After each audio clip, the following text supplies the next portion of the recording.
श्रीमद्भागवत महापुराण पंचम स्कंध। राजा नाभि का चरित्र। श्री सुखदेव जी कहते हैं, आग्निद के पुत्र नाभि के कोई संतान नहीं थी, इसीलिए उन्होंने अपनी पत्नी मेरु देवी के सहित पुत्र की कामना से एकाग्रता पूर्वक भगवान श्री हरि की विशुद्ध भाव से आराधना की।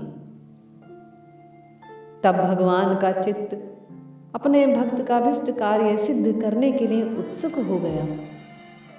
तथापि भगवान ने प्रवर्ग कर्म का अनुष्ठान होते समय उसे मन और नैनों को आनंद देने वाले अवयवों से युक्त अति सुंदर हृदयाकर्षक मूर्ति में प्रकट किया। ऐसे परम तेजस्वी चतुर्भुज मूर्ति रूप पुरुष विशेष को प्रकट हुआ देख ऋत्विज, सदस्य और यजमान आदि सभी लोग ऐसे आह्लादित हुए जैसे निर्धन पुरुष अपार धन पाकर फूला नहीं समाता।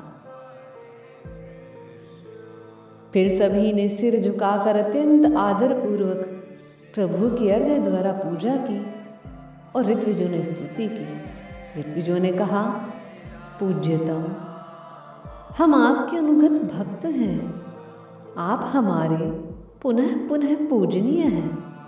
हम तो बार बार आपको नमस्कार करते हैं। इतना ही हमें महापुरुषों ने सिखाया है। आप प्रकृति और पुरुष से भी परे हैं। भगवान प्राकृत गुणों के कार्यभूत इस प्रपंच में बुद्धि फंस जाने से आपके गुणगान में सर्वथा असमर्थ ऐसा कौन पुरुष है जो प्राकृत नाम रूप एवं आकृति के द्वारा आपके स्वरूप का निरूपण कर सके।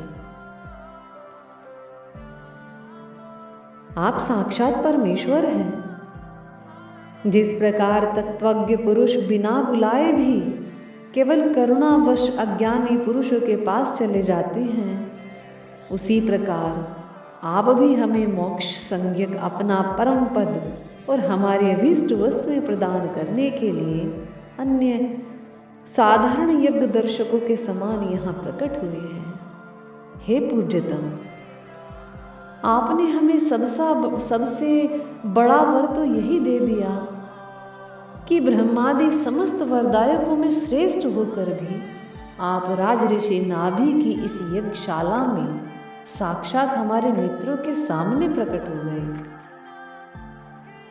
अब हम और क्या वर मांगे?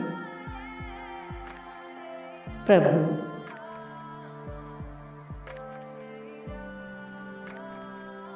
आपके गुण गणों का गान परम मंगलमय है।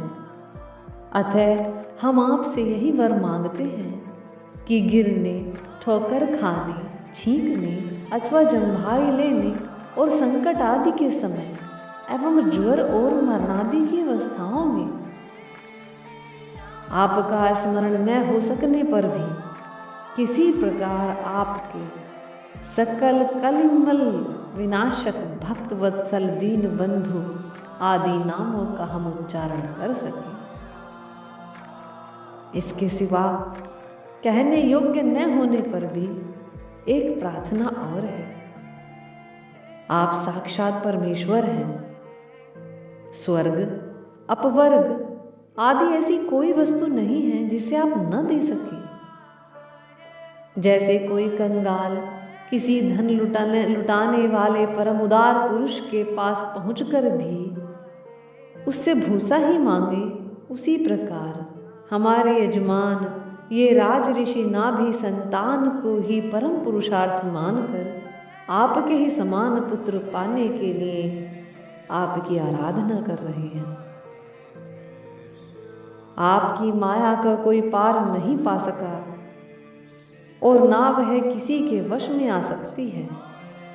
जिन लोगों ने महापुरुषों के चरणों का आश्रय नहीं लिया, उनमें ऐसा कौन है जो माया के वश में नहीं होता? देव, आप बड़े बड़े भक्तों का काम कर देते हैं। हम मंदमतियों ने कामनावश इस तुच्छ कार्य के लिए आपका आवाहन किया। यह आपका अनादर ही है, किंतु आप समदर्शी हैं। अतः हम अज्ञानियों की इस धृष्टता को आप क्षमा करें। श्री सुखदेव जी राजा परीक्षित से कहते हैं, राजन, वर्षाधिपति नाभि के पूज्य ऋग्विजों ने प्रभु के चरणों की वंदना करके स्तोत्र से स्तुति की। तब देव श्रेष्ठ श्री हरि ने करुणावश इस प्रकार कहा। श्री भगवान ने कहा, ऋषियों, बड़े असमंजस की बात है। आप सब सत्यवादी महात्मा हैं।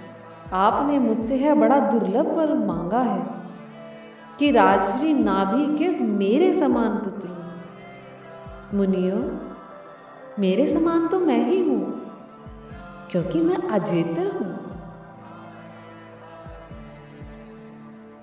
तो भी ब्राह्मणों का वचन मिथ्या नहीं होना चाहिए। द्विज कुल मेरा ही तो मुख है, इसीलिए मैं स्वयं ही अपनी अंश कला से आग्निध्र नंदन नाभि के यहाँ अवतार लूंगा, क्योंकि अपने समान मुझे कोई और दिखाई नहीं देता।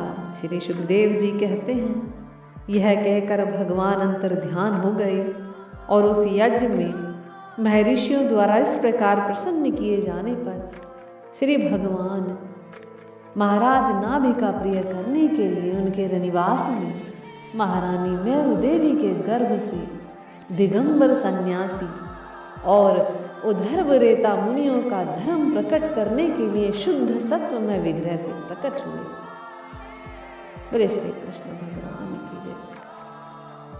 श्रीमद् राधे।